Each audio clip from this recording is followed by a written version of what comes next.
শৰীৰৰ ছালৰ ওপৰত হঠাতে উঠা সৰু ফোঁহা, যিবোৰ দেখাত ব্ৰণৰ দৰে কিন্তু অনুভৱত অসহ্য, দিনে ৰাতি খজুৱতি আৰু লাহে লাহে ছাল নষ্ট হৈ যোৱা। এইটো কেৱল সাধাৰণ সমস্যা নহয়, এইটো হ'ব পাৰে খজুৱতি ৰোগ।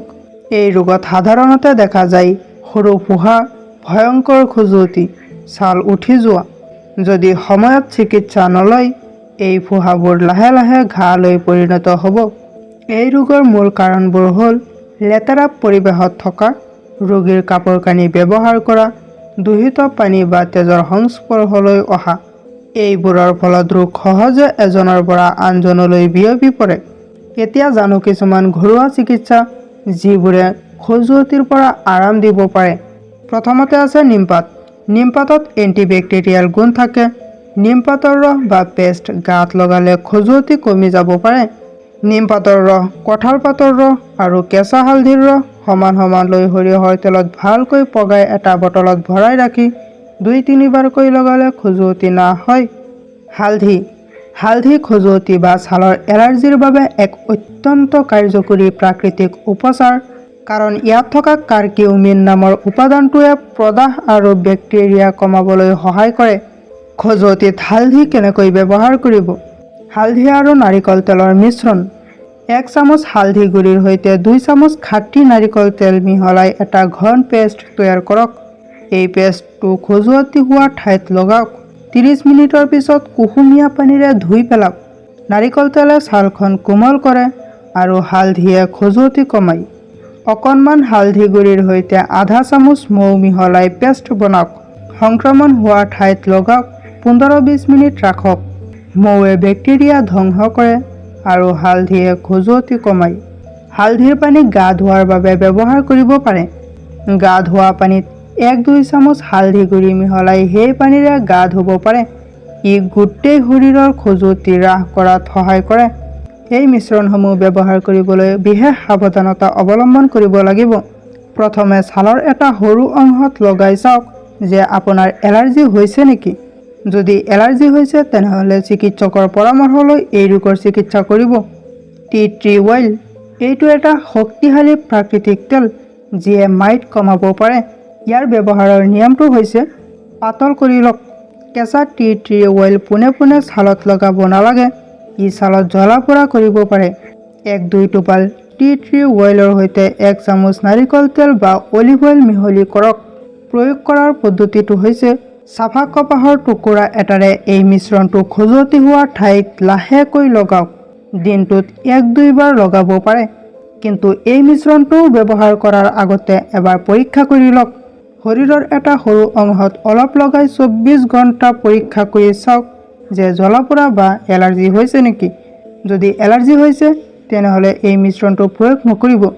ইয়াৰ বিশেষ সতৰ্কতাটো হৈছে চকু, নাক বা মুখৰ ভিতৰত যাতে অইল সোমাব নোৱাৰে তাৰ প্ৰতি লক্ষ্য ৰাখিব।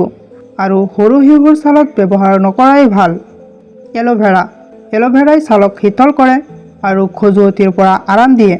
এলোভেৰা ইয়াৰ শীতলকাৰক, এণ্টি-ইনফ্লেমেটৰী আৰু এণ্টি-মাইক্ৰবিয়েল গুণৰ বাবে খজুৱতি, এলাৰ্জি আৰু ছালৰ জ্বলা-পোৰা নিৰাময়ত অত্যন্ত উপকাৰী।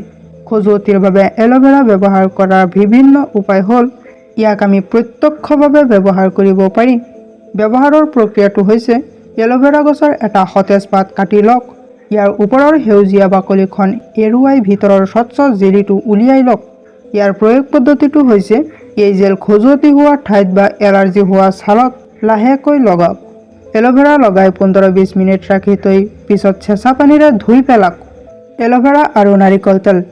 ১ চামুচ সতেজ এলোভেৰা জেলৰ সৈতে অলপ বিশুদ্ধ নাৰিকল তেল মিহলাই লওক। এই মিশ্ৰণটো খজুৱতি থকা ঠাইত প্ৰয়োগ কৰিলে ছাল কোমল হয় আৰু খজুৱতি কমে। এলোভেৰা আৰু হালধিৰ প্ৰলেপ। এলোভেৰা জেলৰ সৈতে অলপ কেঁচা হালধিৰ ৰস মিহলাই লওক। এই মিশ্ৰণটোৱে ছালৰ এলাৰ্জি আৰু খজুৱতি কমোৱাত সহায় কৰে। মূৰৰ ছালৰ খজুৱতিৰ বাবে এলোভেৰা জেল পোনে পোনে মূৰৰ ছালত মালিচ কৰক আৰু ৩০ মিনিট ৰাখি শ্বেম্পুৰে ধুই পেলাওক। ই উফি আৰু খজুৱতি কমায়। এলোভেৰা জেল ব্যৱহাৰ কৰাৰ আগতে এবাৰ পৰীক্ষা কৰি ল'ব, কাৰণ বহুতৰে এলোভেৰা জেলত এলাৰ্জি থাকিব পাৰে। চেঙেৰী টেঙা বা তেলাকোচা পাত।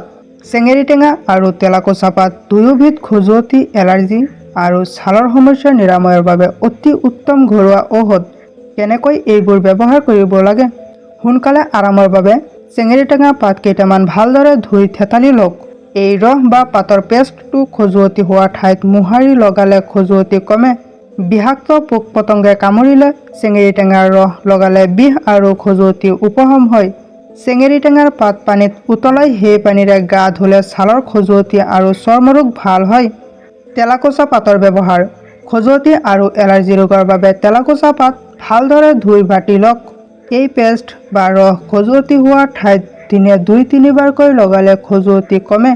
ফোঁহা বা ব্ৰণৰ বাবে তেলাকুচা পাত বা শিপা বাটি ফোঁহা বা ব্ৰণৰ ওপৰত লগালে সোনকালে ভাল হয়। তেলাকুচা পাতৰ ৰস তেল হিচাপেও ব্যৱহাৰ কৰিব পাৰি। ইয়াক নাৰিকলৰ তেলৰ লগত মিহলাই গৰম কৰিও খজুৱতিৰ স্থানত মালিচ কৰিব পাৰি। কিন্তু যিকোনো বনৌষধি ব্যৱহাৰ কৰাৰ আগতে পাতবোৰ পৰিষ্কাৰ পানীত ধুই ল'ব। যদি খজুৱতিৰ পৰিমাণ বেছি হয় বা ছালৰ অৱস্থা বেয়া হয় তেন্তে সোনকালে চিকিৎসকৰ পৰামৰ্শ ল'ব। অক্সালিক এচিডৰ বাবে বৃক্কৰ পাথৰ বা তেজত ইউৰিক এচিড বেছি থকা লোকসকলে চেঙেৰী শাকৰ অত্যাধিক সেৱন নকৰাই ভাল। আমলখিৰ ৰস। আমলখিৰ ৰস খজুৱতি আৰু ছালৰ বিভিন্ন সমস্যাৰ বাবে এক অত্যন্ত কাৰ্যকৰী প্ৰাকৃতিক উপচাৰ। ইয়াত থকা ভিটামিন চি আৰু এন্টিঅক্সিডেণ্ট গুণে ছালৰ খজুৱতি কমোৱাত সহায় কৰে। খজুৱতিত আমলখিৰ ৰস ব্যৱহাৰ কৰাৰ কেইটামান নিয়ম হ'ল: প্ৰথমতে, প্ৰত্যক্ষভাৱে ব্যৱহাৰ কৰিব পাৰিব। কেঁচা আমলখি বাটি তাৰ ৰস উলিয়াই খজুৱতি হোৱা ঠাইত বা গোটেই শৰীৰত লগাব পাৰি। এই ৰস লগাই ৩০ মিনিট পিছত গা ধুলে উপকাৰ পোৱা যায়। ইয়াৰ উপৰিও আমলখিৰ ৰসৰ লগত অলপ কেঁচা হালধি বাটি মিহলি কৰি খজুৱতি থকা ঠাইত লগালে সোনকালে আৰাম পোৱা যায়। আমলখিৰ ৰস নাৰিকল তেলৰ সৈতে মিহলাই খজুৱতি হোৱা ঠাইত মালিচ কৰিব পাৰি। ই ছালৰ খজুৱতি আৰু জ্বলা-পোৰা কমায়।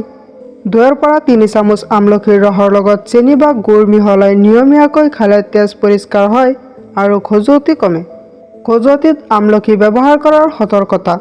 যদি আপোনাৰ ছালত খুব বেছি সংক্ৰমণ বা ঘাঁ হৈছে তেন্তে আমলখি ব্যৱহাৰ কৰাৰ আগতে এজন চিকিৎসকৰ পৰামৰ্শ লোৱা উচিত। ইয়াৰ পিছত আহিছে নহৰু। নহৰুত থকা এন্টিবেক্টেৰিয়েল আৰু এন্টিফাংগাল গুণে খজুৱতিৰ বীজাণু ধ্বংস কৰে। ইয়াক আমি পেষ্ট হিচাপে ব্যৱহাৰ কৰিব পাৰি। ২-৩ কোহ নহৰু বাটি লৈ খজুৱতি হোৱা স্থানত লগালে খজুৱতি কমে। ইয়াৰ বিশেষ সতৰ্কতাটো হৈছে নহৰুৰ ৰস বেছি দীৰ্ঘদিন বা সংবেদনশীল ছালত প্ৰত্যক্ষভাৱে লগালে জ্বলা-পোৰা হ'ব পাৰে। সেয়ে প্ৰথমতে অলপ ঠাইত লগাই পৰীক্ষা কৰি চাব। ইয়াৰ পিছত আহিছে মহানিম আৰু তিতাকেৰেলা পাত। দিনে ২-৩ বাৰ লগালে খজুৱতি কমে। মহানিমৰ গুটিৰ তেল বাহ্যিক প্ৰয়োগ কৰিলে খৰ খজুৱতি, পকতীয়া বা ব্ৰণ আদি নিৰাময় হয়। মহানিম আৰু তিতাকেৰেলা পাত দুয়োবিধেই ছালৰ খজুৱতি, খৰ, এলাৰ্জি আৰু অন্যান্য সংক্ৰমণৰ বাবে অতি উত্তম প্ৰাকৃতিক ঔষধ। ইয়াৰ এন্টিবেক্টেৰিয়েল, এন্টিফাংগেল আৰু এন্টি-ইনফ্লেমেটৰী গুণৰ বাবে খজুৱতি সোনকালে ভাল হয়। খজুৱতিৰ বাবে এইবোৰ কেনেকৈ ব্যৱহাৰ কৰিব লাগে? ১ নম্বৰ, সতেজ মহানিমৰ পাত আৰু তিতাকেৰেলাৰ পাত সম পৰিমাণত লৈ ধুই পেষ্ট কৰক। এই মিহলি মিশ্ৰণটো খজুৱতি হোৱা ঠাইত ২০-৩০ মিনিটৰ বাবে লগাই থওক। ই খজুৱতি আৰু ছালৰ জ্বলা-পোৰা তাৎক্ষণিকভাৱে কমাব। ২ নম্বৰ, নিম কেৰেলাৰ গা ধোৱা পানী। নিম কেৰেলাৰ গা ধোৱা পানী কেনেকৈ প্ৰস্তুত কৰিব পাৰি? ১ কাপ পানীত ১ মুঠি নিমপাত আৰু তিতাকেৰেলা পাত সিজাওক। এই পানীখিনি সেউজীয়া নোহোৱালৈকে সিজাই থাকক। ইয়াৰ পিছত গা ধোৱাৰ পানীৰ সৈতে এই পানী মিহলাই দৈনিক গা ধুব। ৩ নম্বৰ, মহানিম আৰু নাৰিকল তেল। এইটো কেনেকৈ প্ৰস্তুত কৰিব লাগে? নাৰিকল তেল, নিমপাত আৰু তিতাকেৰেলাৰ পাত দি পাতখিনি ক'লা পৰালৈকে গৰম কৰক। ইয়াক কেনেকৈ ব্যৱহাৰ কৰিব? এই তেল চেঁচা কৰি খজুৱতি হোৱা ঠাইত মালিচ কৰক। ইয়াৰ পিছত আহিছে গোলনেমু, বিলাহী আৰু নাৰিকল তেল।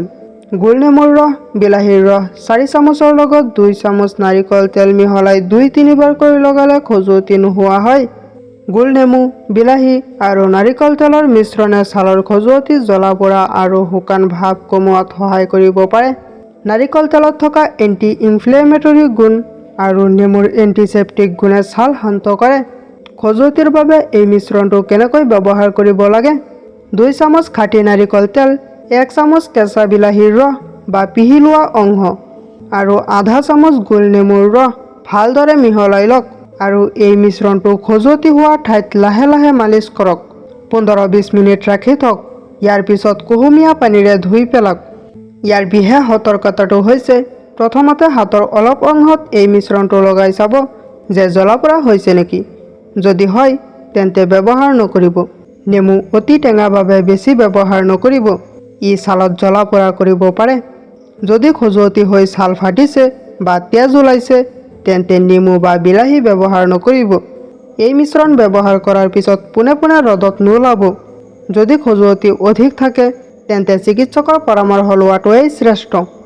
ইয়াৰ পিছত আহিছে গন্ধক, নিমপাত আৰু নাৰিকল তেল।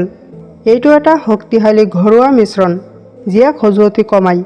গন্ধক, নিমপাতৰ ৰস আৰু নাৰিকলৰ তেল মিহলাই খজুৱতি হোৱা ঠাইত লগালে খজুৱতি ভাল হয়। খজুৱতি, খৰ বা ছালৰ সংক্ৰমণৰ বাবে গন্ধক, নিমপাত আৰু নাৰিকল তেলৰ মিশ্ৰণ এটা অতি ফলপ্ৰসূ আয়ুৰ্বেদিক ঘৰুৱা উপায়। গন্ধকত থকা এন্টিফাংগেল গুণ আৰু নিমপাতৰ এন্টিবেক্টেৰিয়েল গুণৰ বাবে ই খজুৱতিৰ পৰা উপশম দিয়ে।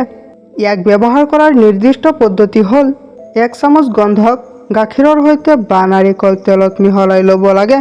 এমুঠি নিমপাত ভালদৰে ধুই লোৱা। 100 মিলিগ্ৰাম বিশুদ্ধ নাৰিকল তেল তৈয়াৰ কৰা আৰু ব্যৱহাৰ কৰাৰ নিয়মটো হ'ল 1 নম্বৰ, পেষ্ট তৈয়াৰ কৰা। সতেজ নিমপাতখিনি অলপ পানী দি খুন্দি মিহি পেষ্ট তৈয়াৰ কৰি লওক।